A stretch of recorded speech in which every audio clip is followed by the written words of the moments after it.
अति स्वार्थ व्यक्ति का नाश करता है और परोपकार व्यक्ति का कल्याण करता है। इस कारण से बुद्धिमान लोग स्वार्थ या अति स्वार्थ को अच्छा नहीं मानते और परोपकार को अच्छा मानते हैं। स्वार्थ का मतलब है केवल अपने लाभ के लिए कार्य करना, दूसरों की कोई चिंता नहीं करना, उनके सुख के लिए कोई ध्यान नहीं देना, केवल अपने ही सुख के बारे में सोचना और अपने ही सुख के लिए पुरुषार्थ करना, इसे स्वार्थ कहते हैं। और अपना लाभ हो या न हो, परंतु दूसरों की हानि अवश्य करना, इसे अति स्वार्थ कहते हैं। परोपकार का तात्पर्य है कि दूसरों को भी सुख मिले, ऐसा सोचना और दूसरों के सुख के लिए कार्य करना, यह परोपकार है। परोपकार करने से ईश्वर आपको वर्तमान में भी और भविष्य में भी अवश्य ही सुख देगा। वह न्यायकारी है। उसका नियम है, जो व्यक्ति अच्छे काम करता है उसको ईश्वर सुख देता है, और जो केवल अपना ही लाभ सोचता है वैसे ही काम करता है, अति स्वार्थी बनकर दूसरों की हानि भी करता है, उसे ईश्वर दंड अवश्य देता है। अतः ईश्वर के दंड से बचने के लिए, सदा सुखी रहने के लिए परोपकार अवश्य करना चाहिए। परोपकार करने से भविष्य में आपको अच्छा अर्थात मनुष्य जन्म मिलेगा और अनेक प्रकार के सुख भी मिलेंगे।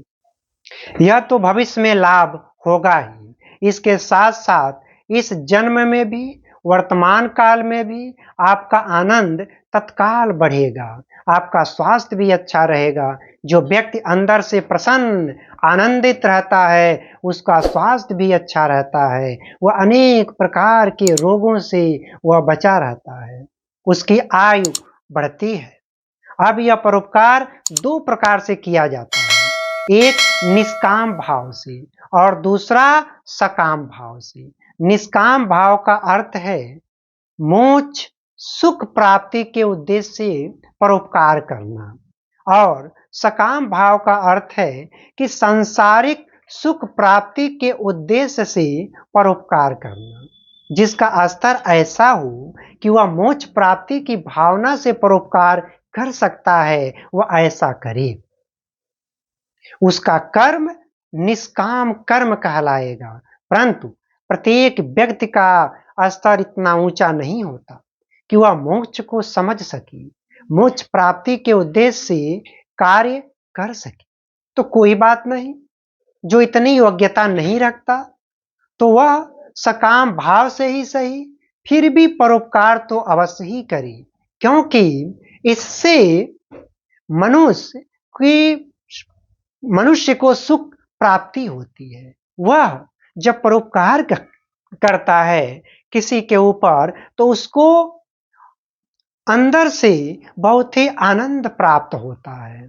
इस आनंद को ही परम सुख कहा गया है। इसलिए हमें परोपकार अवश्य ही करना चाहिए।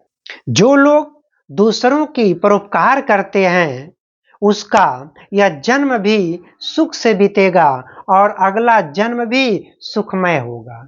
इसलिए सकाम या निष्काम जैसे भी हो, परोपकार अवश्य करें। अति स्वार्थी बनकर दूसरों की हानि को कभी न करें। अतः आप सभी लोगों से यह विनम्र निवेदन है कि दूसरों की परोपकार जरूर करें, दूसरों की उपकार जरूर करें, और वह उपकार बिना स्वार्थ का होना चाहिए।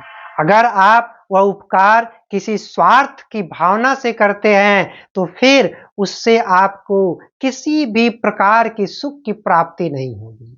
अगर आप उसको निष्काम भाव से, अर्थात बिना कुछ सोचे समझे, बिना अपने लाभ हानि देखे अगर परोपकार करते हैं, उपकार करते हैं, तो आपको सुख की प्राप्ति अवश्य होती है और आपका जन्म सफल होगा, आपके अंदर असीम आनंद प्राप्त होगा। इसलिए मेरे भक्तजनों, आप सभी लोगों से यह अनुरोध है, विनम्र निवेदन है कि आप लोग जहां भी संभव हो, जितना भी संभव हो, हर किसी का परोपकार अवश्य करें। जय भारतीय संस्कृति।